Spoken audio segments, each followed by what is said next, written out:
Hello and welcome to our special broadcast coming to you live from Sri Lanka, live from Palakele. This is where the big action is going to be in much less than 24 hours from now. This is match day -1, eve of India versus Pakistan. What you see behind me right now is the Indian team hard at work, hard at practice on the eve of that big game, making their last minute preparations under lights, because that's one thing that the Indian team really wanted to do, was practice under lights. It's going to be a day and night encounter. The big update from here is going to be regarding the weather, because a lot of talk about whether that game will be washed out or not. I'll give you all the latest updates when it comes to the weather. But first, it's time to introduce the two experts that are joining us live on the program. Joining me live, Harbhajan Singh as well as Sunny Gavaskar, and we'll pick their brains as to what is the right combination that India must go with. How is it that the Indian batters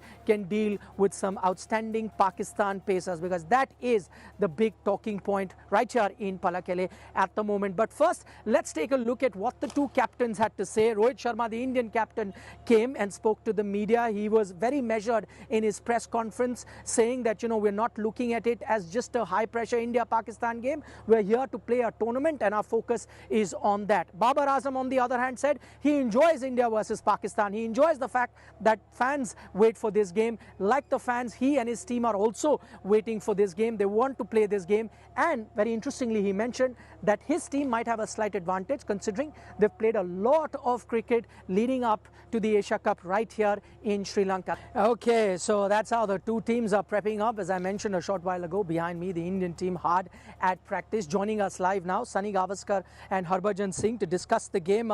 Sunny, let me start with you. The fact that Pakistan, and Babar Azam also alluded to that during the press conference, the fact that Pakistan have been playing a lot of cricket together as a team leading up to this Asia Cup. They had a series versus Afghanistan. They've already played one game at the Asia Cup, whereas the Indian team coming a bit cold. The full-strength Indian team wasn't playing in the West Indies. After that, you had a preparatory camp in Bangalore, still not playing international cricket. In that regard, do you reckon Pakistan have a slight advantage going into this game?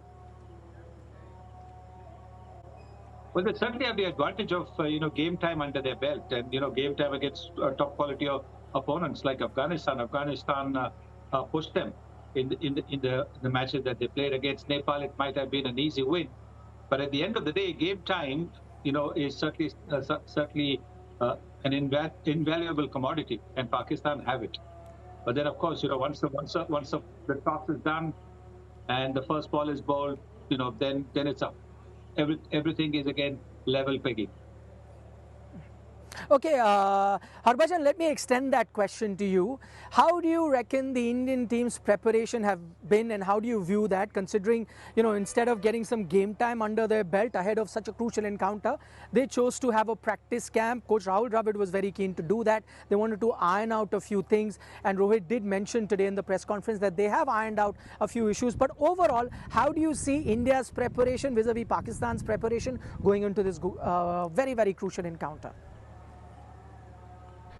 Well, I do believe India must be ready for this game. They have been practicing hard. Of course, last tour of West Indies, not many players like, Virat Kohli and Rohit Sharma, they were not part of the series. But, India-Pakistan is always a special game, whenever they are against each other. It's a high-pressure game. Knowing that Virat Kohli, Rohit Sharma and the other guys will be very keen to go out there in the on the park tomorrow and showcase their talent, and of course hopefully India get the right result as well. I'm quite hopeful. Right, Saiba, you mentioned a short while ago that all this talk about, how the teams are preparing is one thing. Once the first ball is bowled, all of that is, out of your mind. Rohit Sharma in the press conference did talk about, how some of the players that are injured getting up, the likes of Shreyas Iyer, he said, is looking good. Jasprit Bumrah, he said, is looking very, very good. He's very buoyant about his fast bowling attack. But how do you see these players coming back from injury? Shreyas Iyer, Jasprit Bumrah, the two big names, you reckon they can hit their stride straight away, or will it take time for them to easily get back into that groove? Not at all. I don't think it's an unsettled team. It's just that some of the senior players took a break to be ready, to be fresh for this tournament and the World Cup that is going to happen. I don't think that you can say that the Indian team is unsettled. I think there's just maybe a question mark about one or two positions, but that happens a case in just about every game because it all depends on form, etc. I don't think the team is unsettled at all. I think this team looks very good to me, and maybe we're talking about the number four. The number four might not be required to bat at all because the top three are such good batters in the Indian team, capable of playing against any attack, that the number four becomes perhaps inconsequential if the top three bat 44, 45 overs. The number four position is anybody can come in and bat. Okay, top three of India, yes, one of the best in the world. But then I'm assuming, Saibhai, you are talking about a Shubman Gill, Rohit Sharma and Virat Kohli. And the reason I'm asking you about that top order, because there was a school of thought saying that, listen, Ishan Kishan now will have to play. He's a top order batsman. Why get him down to bat in the middle order? Let him bat in the top order. For that, you might have to make a few adjustments. Maybe Rohit at 3, Virat at 4, or maybe Ishan at 3, Virat at 4. But for you, the top three should remain like that, Virat at number 3?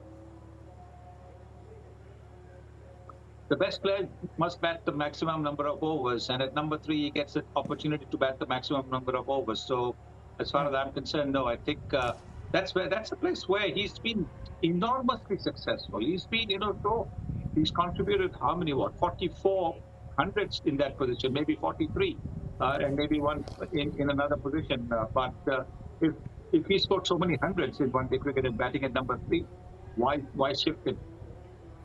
Okay, you're talking about the top 3 and you said, your best batter should be batting in the top of the order. And there's no doubt about the fact, Sanibhai, that India's best batters include a Virat Kohli and a Rohit Sharma. Now, big game temperament is a big thing. Rohit Sharma spoke about that in the press conference. He said, there is a lot of talk about the conditions, swing on off a spin-friendly track. But you know what? We have players in our batting lineup that have played on every sort of condition in every part of the world, and we are going to draw upon that experience to prevail over Pakistan. You reckon once again the onus is going to be on a Rohit Sharma and a Virat Kohli? If India are to win, one of them or possibly even both really need to step up. Yeah, there is always pressure on senior players. Of course, Virat and Rohit Sharma need to lead from the front with scoring those runs, what India would need. And someone like Shubman Gill, who will be playing his first game against Pakistan, high voltage game, he would be very keen out to go out there and perform. I do believe, India is ready for this competition, and, there's no doubt about that. Pressure will be huge on Virat and Rohit to perform in this game because they are the most senior players, but they have always come good against Pakistan, and hopefully, even this game tomorrow they will come good. Okay, I'm going to go back to Sunny Gavaskar now. Sunny, I hope you can hear me. I tried to ask you the previous question, but I'll have another go. Because you spoke about the top 3, the best batters have to bat there, in which case the question now will be, where does Ishan Kishan bat? What we can confirm to you on India today, from what we are hearing, yes, there are 2 wicketkeeper batters to look at in Sanju Samson and Ishan Kishan. But in the pecking order, Ishan Kishan is clearly ahead. He's going to be that wicketkeeper batter for India in the 11. But my question to you, Saibhai, is where do you then bat him? Because I had mentioned earlier, you want Virat and Rohit to be the top 3. Then does Ishan come much lower down the order, or 4 is good enough for him? I'd like to, like I said, he could be the finisher. So you could have a situation where the first 3 batters have batted 42, 41 overs and put up to maybe 200 runs in those 42, or maybe 190. And then in the last 6, 7 overs, you need somebody like Ishan Kishan to smash the ball around, and then maybe have a Hardik Pandya, Jadeja coming into bat according to the need of the situation. But at this particular point of time, you would certainly want to have Shubman Gill and Rohit Sharma open the batting. Okay, fair enough. That's an interesting thought, that maybe look at Ishan Kishan as the finisher. We all know that he does have those big shots and he can play those big shots without any worry whatsoever in the world as to, playing conventional cricket. Sometimes that tends to help a young batter when he is trying to make a mark in that playing 11. Overall, Saibhai, we're looking at the teams, how they are batting, but I have this particular question with regards to not just tomorrow's match, but India's preparation to the World Cup. After all, our program is also called Road to the World Cup. We're looking at the team's performance leading up to that showpiece event.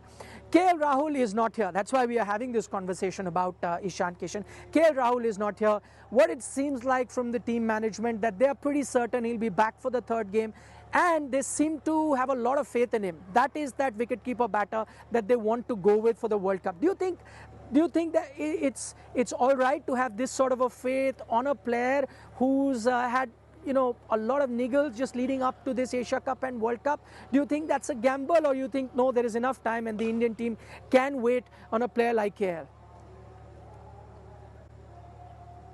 Well, firstly, I think the fact that he's not gone is possibly because of the fact that he wants treatment to be continued at the hands of the same physios who've been treating him at the NCA, and he'd probably be at the NCA. But then, yes, I think it's a tricky situation, because if he's not playing any game before the 5th of September, how do you assess his situation? Because look, practice fitness is one thing, match fitness is another thing. So I think it's going to be a tough call for the Indian selection committee.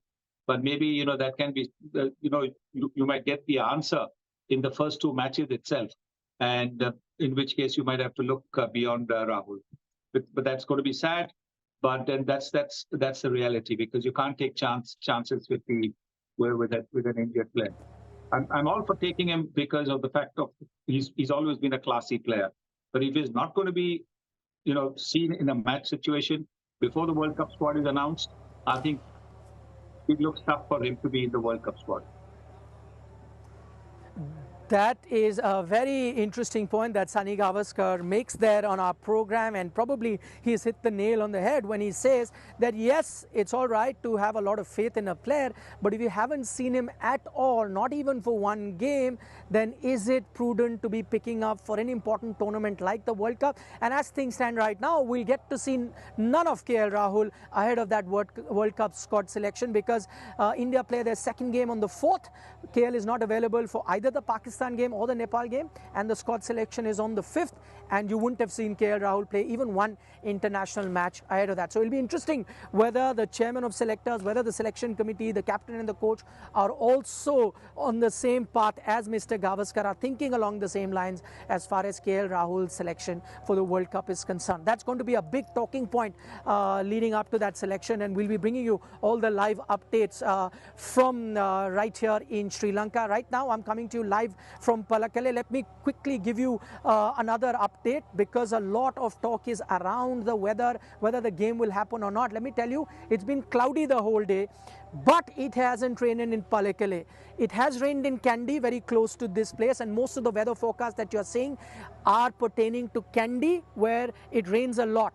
But in Palakele, like yesterday, you had the Sri Lanka versus Bangladesh game without much interruption, and a full game at that. Expect an India-Pakistan game also to happen. Weather prediction of rain is pertaining to Kandy, which is about 30 minutes to 40 minutes from here. So that is good news that I'm bringing you from Palakele, where all the action will be. Sunny Gavaskar, Harbhajan Singh, thank you so much for taking our time, setting up that game for us.